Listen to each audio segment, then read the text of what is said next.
Communal divide ഉണ്ടാക്കാൻ വേണ്ടി ഉപയോഗിക്കുന്ന ഒരു വിഷയമാണത്. അത് കേരളത്തിൻ്റെ നല്ല അന്തരീക്ഷത്തിന് ചേർന്ന ഒരു വിഷയമല്ല.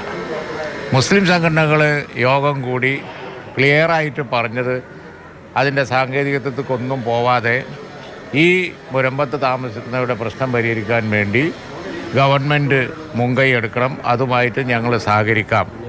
അതാണ് അവർ പറയുന്നത്. അതിലെല്ലാം ഉണ്ട്.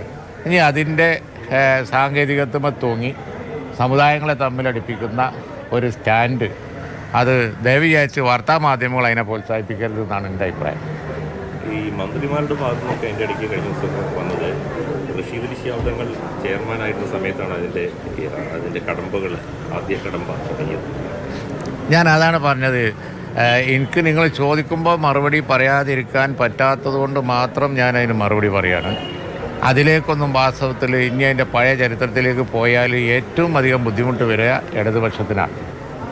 കാരണം ഞങ്ങളൊക്കെ ഈ നാട്ടിൽ കമ്മ്യൂണിസ്റ്റ് ആകുമ്പോൾ ഇല്ലാത്തൊരു പ്രശ്നം ഇടതുപക്ഷ ഗവൺമെൻറ് കാലത്ത് 2009 വന്നതാണത്. അത് അച്യുതാനന്ദൻ ഗവൺമെൻറ്റിൻ്റെ ഒരു തീരുമാനപ്രകാരം വന്നതാണ്. അവരാണ് നിസാർ കമ്മീഷനെ വെച്ച് ആ കമ്മീഷൻ റിപ്പോർട്ടിൻ്റെ അടിസ്ഥാനത്തിലാണ് അത് പിടിച്ചെടുക്കണം, ഏറ്റെടുക്കണം എന്നൊക്കെ തീരുമാനിച്ചത് ഇടതുപക്ഷ ഗവൺമെൻറ്റിൻ്റെ കാലത്താണ്. ആ തീരുമാനത്തിൻ്റെ അടിസ്ഥാനത്തിലാണ് പിന്നീടുണ്ടായ നടപടികളൊക്കെ. അപ്പോൾ ചെയർമാന്മാരും ബോർഡ് ചെയർമാന്മാരും മാറി മാറി വന്നിട്ടുണ്ടാവും. അസംബ്ലിയിൽ പലരും ചോദ്യങ്ങൾ ചോദിച്ചിട്ടുണ്ടാവും. അതൊക്കെ ഉണ്ടാവും. അതൊക്കെ കാരണമായത് ഈ നിസാർ കമ്മീഷൻ റിപ്പോർട്ടാണ്. ആ നിസാർ കമ്മീഷൻ റിപ്പോർട്ട് നിങ്ങളൊന്ന് അതിൻ്റെ കാര്യങ്ങൾ വാർത്താമാധ്യമ പ്രതികൾ പഠിച്ചാൽ മതി. നിങ്ങൾ പഠിക്കണം. നിസാർ കമ്മീഷൻ ആരാ വെച്ചത്? നിസാർ കമ്മീഷൻ ആണോ ആദ്യമായിട്ട് ഇത് ഭൂമി പിടിച്ചെടുക്കണം എന്ന് പറഞ്ഞത്, വീണ്ടെടുക്കണം എന്ന് പറഞ്ഞത്? ഇത് കൊടുക്കപ്പെട്ടിരിക്കുന്നത് ഫാറൂഖ് കോളേജിനാണ്. ഫാറൂഖ് കോളേജ് എന്താ പറയുന്നത്? ഇതൊക്കെ നിങ്ങൾ പഠിക്കണം. അതാണ് ചെയ്യേണ്ടത്.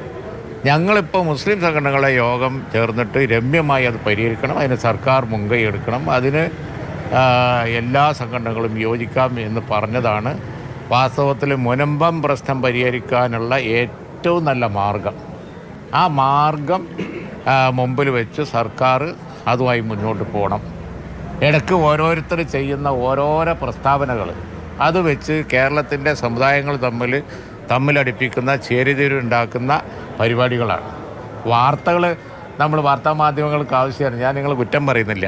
പക്ഷേ ഇത് അതിനുവേണ്ടി ഉപയോഗിക്കരുത് എന്നാണ് എൻ്റെ റിക്വസ്റ്റ്. ഈ തെരഞ്ഞെടുപ്പിലാണ് ഇപ്പോൾ എല്ലാവരും വിഷയമാക്കുന്നത്. തെരഞ്ഞെടുപ്പ് കഴിഞ്ഞാലും മുസ്ലിം ലീഗ് അതായത് ഈ പ്രശ്നം ലഭ്യമായി പരിഹരിക്കാനുള്ള ഞങ്ങൾക്ക് തെരഞ്ഞെടുപ്പുമായിട്ട് അതിന് യാതൊരു ബന്ധവുമില്ല.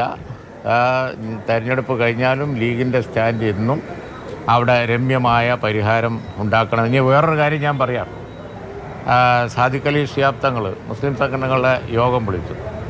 ഇപ്പോൾ അജണ്ടയിലുള്ള വിഷയം തങ്ങൾ അവിടുത്തെ അഭ്യുന്നതരായ ബിഷപ്പ്മാർ അവരുമായിട്ട് അവസരം കിട്ടിയാൽ സംസാരിക്കണം എന്നുള്ള നിലയിലുള്ള കാര്യങ്ങൾ ഞങ്ങൾ നീക്കുന്നുണ്ട്. രമ്യമായ പരിഹാരം ഗവൺമെൻറ് ഉണ്ടാക്കൂല എന്നുണ്ടെങ്കിൽ രമ്യമായ പരിഹാരം ഉണ്ടാക്കാൻ തന്നെ ഞങ്ങൾ മുന്നിട്ടിറങ്ങും. ഞങ്ങൾ തന്നെ അതിന് മുൻകൈ എടുക്കും. ഈ ഇലക്ഷനൊക്കെ ഒന്ന് കഴിയട്ടെ, അല്ലെങ്കിൽ അതിൻ്റെ ഇടയിൽ ഞങ്ങൾ സംസാരിക്കും. കാരണം രമ്യമായ പരിഹാരം ഉണ്ടാക്കാവുന്ന വിഷയമുള്ളൂ അത്. പിന്നെ എന്തിനാണ് വെറുതെ ഈ വിഷയം ഇട്ടിട്ട് സാമുദായിക ചേരിതിരിവുണ്ടാക്കുന്നത്? ഓരോരുത്തരും വന്ന് മുനമ്പത്ത് വന്ന് വർഗീയ പ്രസംഗങ്ങൾ ചെയ്തുകൊണ്ടിരിക്കുക. ഈ സംഘടനകളുടെ യോഗത്തിലൊക്കെ ഇത് രമ്യമായി പരിഹരിക്കണമെന്ന് പറയുന്നുണ്ട്. പക്ഷെ അപ്പോഴും ഒരു വിഭാഗത്തിലുള്ള ചില ആളുകൾ ഇത് ഫാറൂഖ് കോളേജാണ് ഒന്നാം പ്രതി, ഇപ്പോഴും സാമുദായിക പാർട്ടി ഒരു കൃത്യമായ നിലപാടെടുക്കുന്നില്ല എന്നൊക്കെ പറഞ്ഞുകൊണ്ടിരിക്കുകയാണ്. ഞാൻ പറഞ്ഞില്ലേ, അതാണ് ഞാൻ പറഞ്ഞത്. എന്താണ് പിന്നെ BJPക്ക് സംശയം തീരുമോ? BJPയുടെ ദേശീയ നേതാക്കന്മാർ വരെ ശരി, മുസ്ലിം ലീഗിന്റെ തീരുമാനമാണ്, നിലപാടാണ് പി കെ കുഞ്ഞാലിക്കുട്ടി വ്യക്തമാക്കുന്നത്.